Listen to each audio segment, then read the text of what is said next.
செலிபிரிட்டிஸ்க்கு கல்யாணம் ஆனாலே social media ஃபுல்லாக அவங்களோட ரசிகர்கள் அவங்கள பற்றி ஏராளமான விஷயங்களை தெரிஞ்சுக்க ஆசைப்படுவாங்க. மேலும் அவங்களுமே அவங்களோட சோசியல் மீடியா பேஜில் தொடர்ந்து கல்யாணத்தோட ஃபோட்டோஸும் சரி, அங்கே எடுக்கப்பட்ட வீடியோஸும் சரி, அண்ட் கல்யாணத்தில் என்னெல்லாம் நடந்துச்சு அப்படிங்கிறதையும் ஏராளமான விஷயங்களையும் ஷேர் பண்ணுவாங்க.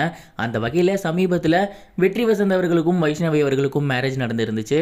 இப்போ சோசியல் மீடியா ஃபுல்லாகவே அவங்களோட மேரேஜ் பற்றின டாக்ஸ் தான் அதிகமாக போய்கிட்டு இருக்கு. அண்ட் அந்த வகையில் கல்யாணம் எப்படி நடந்துச்சு, அண்ட் அடுத்து அவங்க என்ன பண்ண போகிறாங்க அப்படிங்கிற தகவல்லாம் வெளியாகி இருக்கு. வெற்றி வசந்த் அவர்களுக்கு இன்னைக்கு மேரேஜ் ரொம்பவே சிறப்பான முறையில் நடந்து முடிஞ்சிருக்கு. அண்ட் ரொம்பவே கிராண்டாகவும் நடந்திருக்கு. ஆட்டம் பாட்டம் கொண்டாட்டம் அப்படின்னு கல்யாணம் முழுக்கவே சின்னத்திரை நட்சத்திரங்களால் மூழ்கடிக்கப்பட்டிருக்கு அப்படின்னு தான் சொல்லணும். ஏராளமான விஷயங்கள் அங்கே நடந்திருக்கு. அதில் குறிப்பாக சமீபத்தில் வெளிவந்திருக்க விஷயம் என்ன அப்படின்னா, அடுத்து அவங்க என்ன பண்ண போகிறாங்க அப்படிங்கிறது தான். செலிபிரிட்டிஸ்னாலே இந்த ஒரு கேள்வி கல்யாணத்துக்கு அப்புறம் தொடர்ந்து ரசிகர்களால் கேட்கப்படும். நீங்கள் ஹனிமூன் எங்கே போக போகிறீங்க அப்படிங்கிறது தான். வெற்றி வசந்த் அவர்களும் வைஷ்ணவி அவர்களும் கல்யாணத்துக்கு அப்புறம் நடுக்கடல்ல தான் அவங்களோட ஹனிமூனை கொண்டாட போறாங்க. வெற்றி வசந்த் அவர்கள் அவங்களோட ஒய்ஃபுக்கு சர்ப்ரைஸ் பண்ணணும் அப்படிங்கிறதுக்காக இந்த ஒரு விஷயத்தை பண்ணியிருக்காரு. வைஷ்ணவி அவர்களுக்கு கப்பலில் தங்குறது அப்படிங்கிறது ரொம்பவே பிடிக்கும். அண்ட் இவங்க லவ் பண்ணிட்டு இருக்க டைம்ல இந்த ஒரு விஷயத்தை அவங்க கிட்ட பேசியிருக்காங்க. வெற்றி வசந்த் அவர்கள் அதை மறக்காம நினைவு வச்சிருந்து கண்டிப்பாக நம்ம கல்யாணத்துக்கு அப்புறம் அங்கே தான் நம்மளோட லைஃப் ஸ்டார்ட் ஆகணும் அப்படின்னு சொல்லி மிகப்பெரிய ஒரு கப்பலில் இவங்களுக்குன்னு ஒரு 1 வீக் வந்து புக் பண்ணியிருக்காராமா. அந்த கப்பலோட ரேட் மட்டும் அப்படின்னு பார்த்தீங்கன்னா 1 டேக்கு கிட்டத்தட்ட 15,000 to 25,000 வரைக்கும் இருக்குமாமா. அதில் தான் 1 வீக் அவங்க புக் பண்ணியிருக்காங்க. ஸோ இவங்களோட ஹனிமூன் அப்படிங்கிறது முழுக்க முழுக்க ஒரு சொகுசு கப்பலில் தான் நடக்க போகுது. இந்த ஒரு சர்ப்ரைஸாக வெற்றி வசந்த் அவர்கள் அங்கே கல்யாண மண்டபத்திலே வைஷ்ணவி அவர்களுக்கு கொடுத்துருக்காரு. அண்ட் இந்த விஷயங்களை கல்யாணத்தில் அட்டன் பண்ணியிருந்த அவரோட க்ளோஸ்டு சர்க்கிள்லேருந்து ரிவீல் ஆகியிருக்கு. இந்த விஷயம் தான் இப்போ சோசியல் மீடியாவில் ரொம்பவே ட்ரெண்டிங்காகவும் போய்கிட்டு இருக்கு.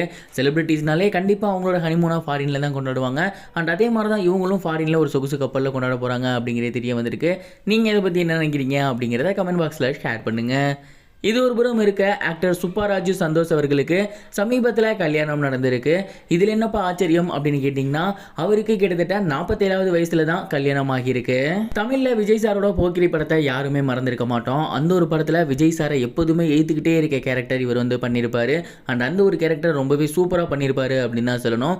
அதுக்கு முன்னாடியே அவர் எம் குமரன் சன் ஆஃப் மகாலட்சுமியில் வில்லன் கேரக்டர் பண்ணியிருப்பார். அதுலேயுமே ரொம்பவே சூப்பராக பண்ணியிருப்பார். அண்ட் பாகுபலிலையுமே அனுஷ்காவோட மாமாவா இவர் ஆக்ட் பண்ணியிருப்பாரு. இப்படி தமிழ்லையும் சரி 1-2 படங்கள் பண்ணியிருந்தாலும் நல்ல படங்கள் தான் பண்ணியிருக்காரு. தெலுங்குல ஏராளமான படங்கள் ஹீரோவாகவும் பண்ணியிருக்காரு, வில்லனாகவும் பண்ணியிருக்காரு, குணச்சித்திர நடிகராகவும் பண்ணியிருக்காரு. சுப்பாராஜா அவர்கள் கிட்டத்தட்ட 47 வயசு வரை கல்யாணம் பண்ணாம தான் இருந்தார். சமீபத்தில் தான் அவரே கல்யாணம் பண்ணியிருக்காரு. அண்ட் கல்யாணத்துக்கு கீழே வெற்றி கிடைச்சது அப்படிங்கிற மாதிரி ஒரு கேப்ஷன் போட்டிருக்காரு. ஸோ லவ் மேரேஜ் போல ரொம்ப வருஷமா வெயிட் பண்ணி தான் இப்போ கல்யாணம் பண்ணியிருக்காரு அப்படிங்கிற மாதிரி டாக்ஸ் போய்கிட்டு இருக்கு. என்ன ஏது அப்படிங்கிறத சுப்பாராஜா அவர்கள் சொன்னாதான் வெளிச்சத்துக்கு வரும். இது வரைக்கும் கனெக்டிங் டிவிக்கு சப்ஸ்கிரைப் பண்ணனா மறக்காம சப்ஸ்கிரைப் பண்ணிக்கங்க. உடனடி அப்டேட்ஸ் பெறுவதற்கு நோட்டிஃபிகேஷன் பெல்லையும் கிளிக் பண்ணிக்கங்க.